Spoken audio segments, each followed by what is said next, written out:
Hey guys, hope you're having a fantastic day today.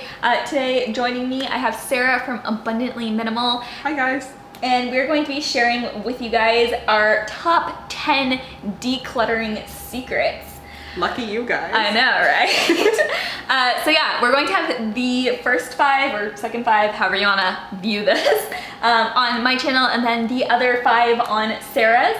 So I'm super excited to get into this, but before we do, if you guys don't know Sarah yet, let me just have you share a little bit about your channel and what you talk about. Awesome, sure. So I run the channel Abundantly Minimal. Each week there's a new video about helping you live your best life with less, whether that's in the actual decluttering process, like I'm sure you'll get some great tips about today from the video, or just being more intentional and simplifying your life. Very similar videos with Ashlynne, and I think if you enjoy her videos, you also might enjoy my videos too. Totally, there's definitely some overlap between what we talk about, but it's a good thing. Also, if you guys are joining me from Sarah's video, definitely be sure to hit that subscribe button down below. Like Sarah, I talk about minimalism and intentional living on this channel, and absolutely love it.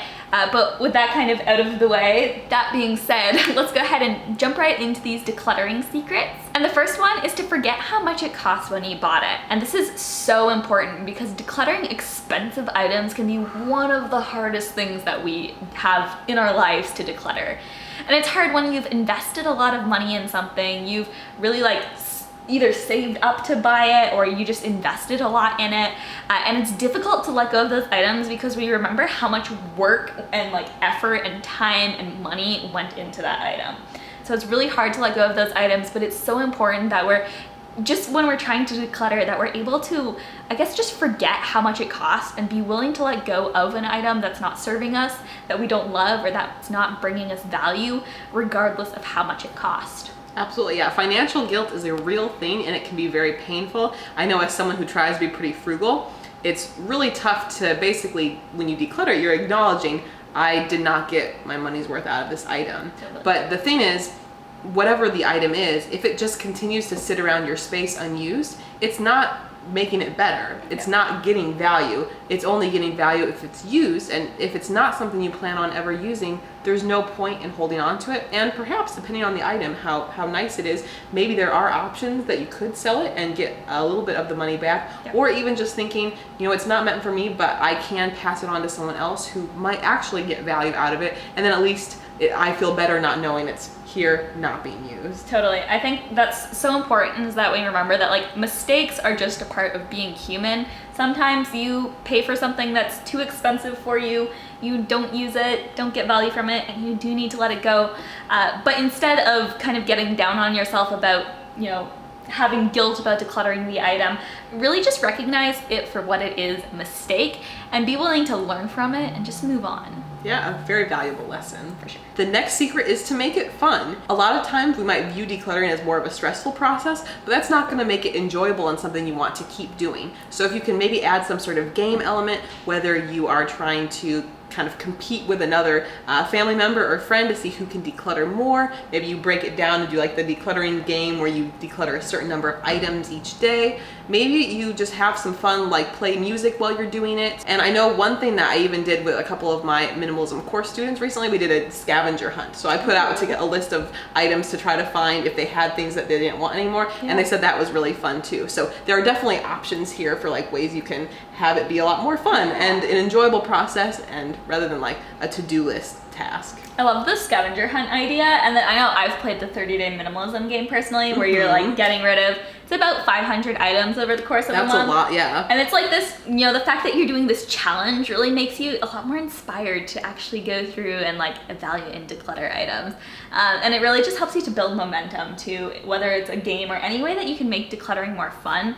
Whenever you can have that momentum build up and really just the excitement about decluttering, it makes it so much more easy and fun, and you end up decluttering way more in the long run. I wanted to ask you, when you did that game, did you find there might be items that you thought about decluttering in the early days, but you didn't yet, and then towards the end of the challenge when you needed more items, did you have the momentum to actually get rid of those? Day 25, when I was like, oh, do I really need 25 push pins in my life? Get rid of those. Where it's at the beginning, it's oh, that might actually be something that I would use, but then it's you actually think about it, it's no, I'm probably never actually going to need those. So making the excuses kind of for it earlier on. Totally. And same thing goes for different items of clothing too. It's okay, yeah, I totally use this, and then I, get further in the challenge and you're like, okay, but when was actually the last time that I wore this? And then it's like, oh, maybe this thing doesn't have as much value to me as I thought it did. So challenges like that can be super helpful to really help you to like dig deep and really evaluate what are the items that you might be giving like a free pass.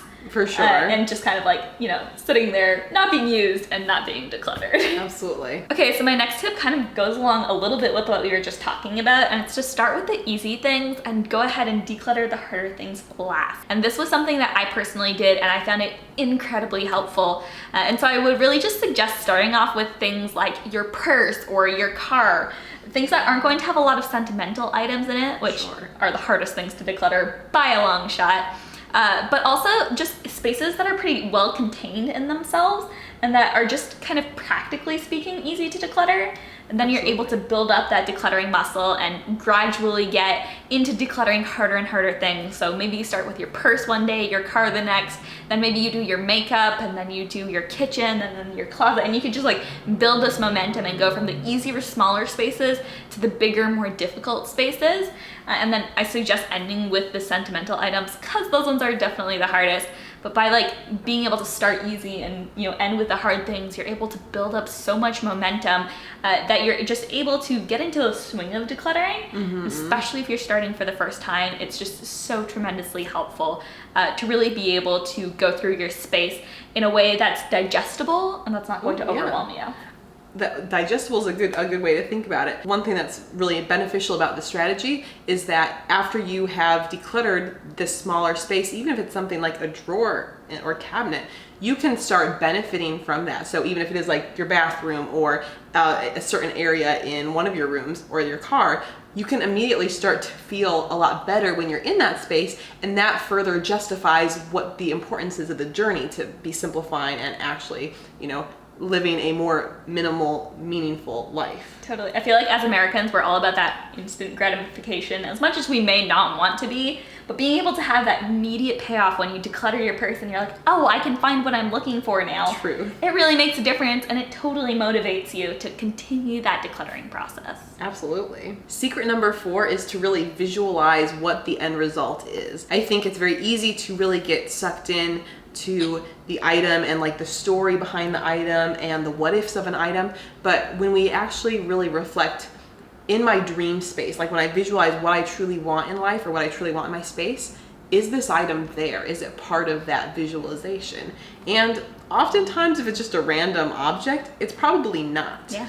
When I visualize, this beautiful open space with only, the essentials I need and other items that bring joy, chances are these things that we're questioning or trying to make excuses for holding on to them, they probably aren't in that vision anyway. So if you really bring it back to, will this be in my dream space? If it's not, there's your answer. You can let go of it. I think that's like so good. I just love the idea of like, oh yeah, if I get rid of this vase or if I get rid of this, is it actually going to change the way that my dream space looks? And if you're removing something from that dream space, then you're like, oh wait, this actually adds value to my life. I actually love this. Let's go ahead and keep it. But it totally helps you to identify those things that you're like making up excuses of whatever kind for. Why I have to keep this? Yeah, it's crazy. When we like start decluttering, we can totally get into our heads with that and really just be like, oh, let me over rationalize absolutely everything. And so by like kind of using that dream space as like a way of removing the excuses that we put up for why we should keep something. Even so mundane helpful. Objects like For sure. Awesome. And then the last one on my channel is to give yourself grace. And I think that so often we have this idea that we can declutter our items in one day and then be done with it forever.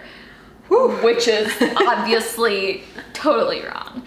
It's so important that we remember that decluttering is an ongoing process. It's something that we can definitely go ahead and completely minimize a lot of our possessions in one go, but one go isn't a day. One go for different people may look like anything from a week to a month to a year. For me, it was closer to a year than it was to a day.